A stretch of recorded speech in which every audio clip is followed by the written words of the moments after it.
So we can make money in any environment, but we need to know what that environment is. And so that's what I think the kind of the key word for this year is there's going to be a great deal of uncertainty, and you're going to see a lot of volatility in the markets. So we want to be prepared for that and understand how to position things to both benefit from it, but also stay the course as well. Right. And so one of the things that I'll kind of start with is if we look at what's upcoming. So the presidential election, we know at least at this stage is going to be between, looks very clear that might be most likely will be President Trump, former President Trump, and President Biden for the presidential election. But there's some other elections and significant elections going on. And so this is just a map of the House election. And in the House, all 435 seats are up for election this year. And this is something that put together by the Wall Street Journal. And what they looked at, and it's a compilation of a number of polls. And it looks at what they say is, of the 435, and you need 218 to control the House, it looks like the Republicans have about 210 that are pretty safe or likely. The Democrats have about 188 that are safe or likely. And then if you add in for the Democrats, 14 that lean Democrat, right, that gets them from their 188 down to or up to 202. And then the 11 that lean Republican, right now they're at 213. So really what we're talking about is 20 seats, 20 elections in the House that will decide who has control of the House. Right. And you can see in this graphic, the light areas are where it's a little bit uncertain. The dark areas are pretty clear. But the light areas, so you can see here down in New Mexico, Colorado, potentially Montana, Iowa, those areas, a little bit in New York, right? Those are the areas where we want to keep an eye on who might control the House. But in this math, it looks like there's a high likelihood that Republicans will be able to hold the House. But again, with a very narrow margin, what they've got today. Senate's different, right? Senate's very different. So here's the Senate map. And again, in the Senate, we've got 30 seats that are up for election. 33, actually. There's a couple of special elections. And of those 33, 20 are currently held by Democrats. So 2/3 of the elections for the Senate right now are going to be on the Democratic side. And so we look at it, in their analysis, it looks like Republicans have 50 safe or likely, and then the Democrats only have 43, but they have 4 that lean Democratic, so now they're up to 47. So there's 3 seats that might decide the difference between who controls the Senate. And again, here it looks likely, again, just by the math, we know anything can happen in a political election, likely that the Republicans might be able to take over the House. And as we know, it really is not just who holds the executive branch or the White House, it's who has control within the legislative branch as well. And so there's a great deal of uncertainty about what the outcome might be. And back to your question, well, does it even matter, right? From an investment standpoint. And that takes me to kind of this handout that I've got for you. I've got them up here as well. And the first thing we look at is, this is the S&P 500 from 1933 through 2023. On this little graphic, what's your takeaway, Richard? Always up. It's going up, right? So we've got it segmented by political party, right? Whether the Democrats are in control of the House or the Republicans are in control of the House, market still goes up. So what that tells us is when the presidency is held by the parties, it doesn't necessarily make a significant impact on the direction of the market.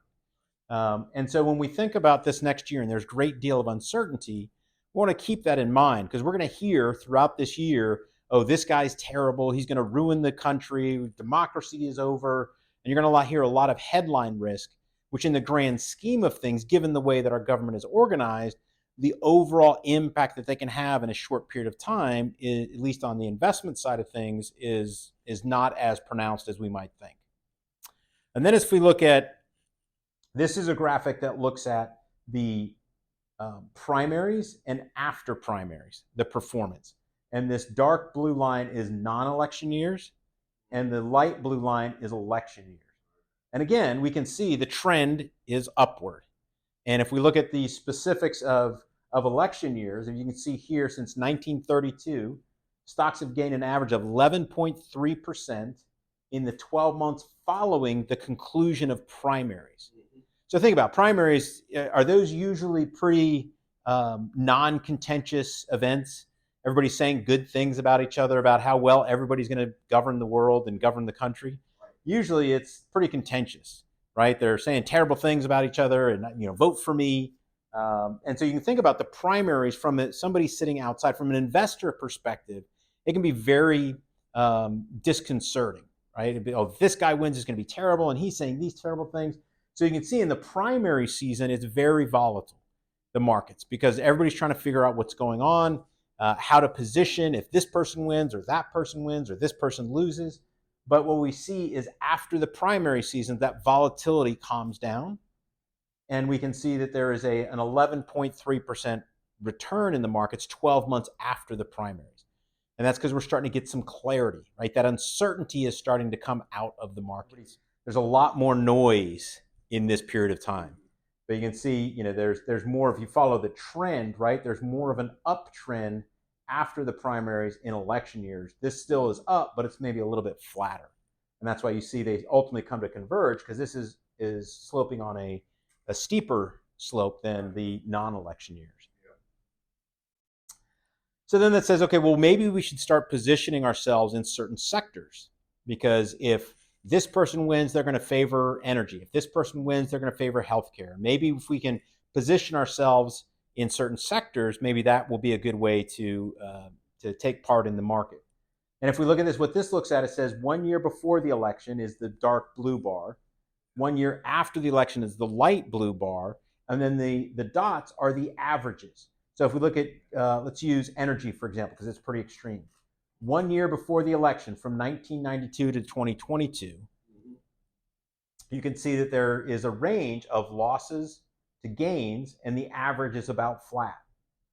1 year after election, you can see there's much more upside and a significant increase in the average returns in energy after the election. And so if you look at all these bars, Richard, what do you notice? Which bar, are there any bars that are lower than the other, right? So if we look at all of these, after the election, every bar is up except for utilities. Yeah, consumer staples is flat, you're right. Then utilities down there is down. So what that tells us is 1 year after an election, doesn't matter. We have the clarity now. We know what's going on, and we can position the portfolio or our investments to participate now that we know have some clarity about what their policies might be, what their emphasis might be, and then also we'll have some clarity about who controls the House and the Senate. So that'll be helpful to us to then reposition the portfolio. So 1 year before, it just doesn't help to try and pick and choose before we know what the actual policies and what the outcome is going to be. And I think this one is really instructive because what it looks at is it says, during each year of a presidency, where are investors putting their money, right? In the big blue bar, this is equity funds. And the lower bar, this lighter blue, is cash, basically, money market funds. And you can see in year one of a president's term, everybody's putting money into equity funds because now they've got clarity. We know what this guy's about. We know what he's going to do. Whether they like it or not, we know what he's going to do. But then as time goes on and you get closer to the presidential election, people get less certain and they want to get more conservative over time. And if we just learned, the presidential election doesn't have that big of an impact. Yes, it has a lot more volatility, a lot more up and down. And what this tells us is people are having a difficulty staying to their plan because they're moving from invested to cash as the presidential term moves on. And so from our standpoint, we want to help clients do is make good decisions, have a plan, and not be swayed by the headline risk, the noise that might be in the markets, and just stick to your plan. And then lastly, what have been the best ways to invest in election years? How do we look at the different strategies? And what this looks at is 3 different strategies, taking $10,000 and investing it in each different strategy. So for example, this is basically do nothing. Stay fully invested through the election cycle. How does that perform? This is saying, let me take $10,000. I'll take $1,000 in month one all the way through 10 months, and I'll have $10,000 invested over 10 months. And how does that perform rather than putting a whole bunch, the $10,000 to work at the beginning of the month? And then the last one is I'll sit on the sidelines until I know what the results of the election are, and then I'll invest. So this is kind of a wait and see strategy. And what we see all the way over here is these fully invested out of all these 22 presidential cycles, staying fully invested has the best outcome 14 out of 22 times.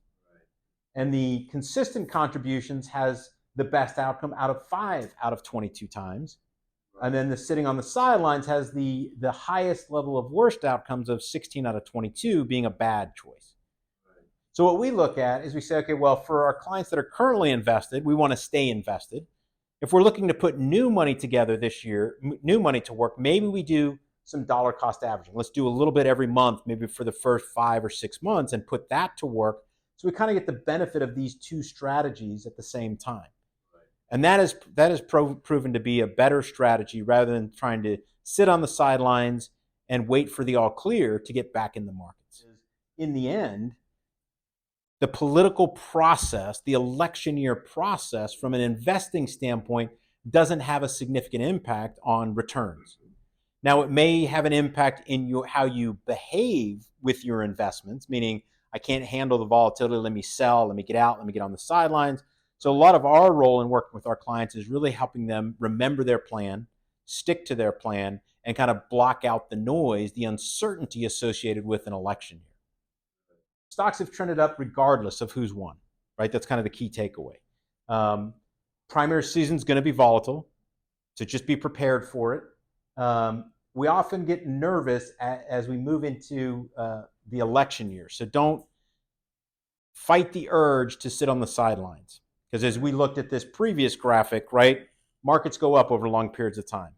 And if we miss out on some good moves in the market, that can be detrimental. And the last thing I'd say there's kind of 4 key things that we want to focus on this year in terms of how to deal with the election year and position our portfolios. The first is to make sure you have a plan, right? Like, what is my plan? How much money do I need? When do I need it? How long do I have? What's my risk profile? What am I trying to accomplish? So with that plan, you can break out and block out the noise that comes from the markets and from an election year. So make sure you have a plan. Second is you need to rebalance. So 7 stocks last year were up in the S&P 500 were up 70%. Magnificent 7. The other 493 were only up 8%. So we don't think that that's going to continue. But what it does mean is that the portfolio, if you were invested in the Magnificent 7 or even in the S&P 500, you've probably gotten a little bit overweight certain places, and so it would make sense to rebalance those. The third thing to look at is making sure you're being tax efficient, using that through tax loss harvesting or what we call asset location. So making sure the assets that are producing income that you don't need are in IRAs, 401ks, those qualified accounts where you're not having to pay taxes, and trying to put those growth companies in the taxable accounts where you're only going to pay long-term capital gains on the growth rather than ordinary income on distributions and dividends. And then lastly, we think this is a good year to start looking at alternatives. And what we mean by that is something other than stocks and bonds, things like real estate, private equity, private debt, commodities. Those kinds of things are going to perform well as interest rates start to come down. And we're trying to get some balance within the portfolio that isn't bouncing around with every whim and headline that we hear. So having some alternatives in the portfolio will be helpful as well, not only to balance the portfolio or lower the risk, but also increase the potential returns. Don't get overly concerned about what's happening with the political election and the noise that creates and the uncertainty that it creates. But make sure you have a plan, rebalance the portfolio, be tax efficient, and look for other areas, alternatives to add return to the portfolio.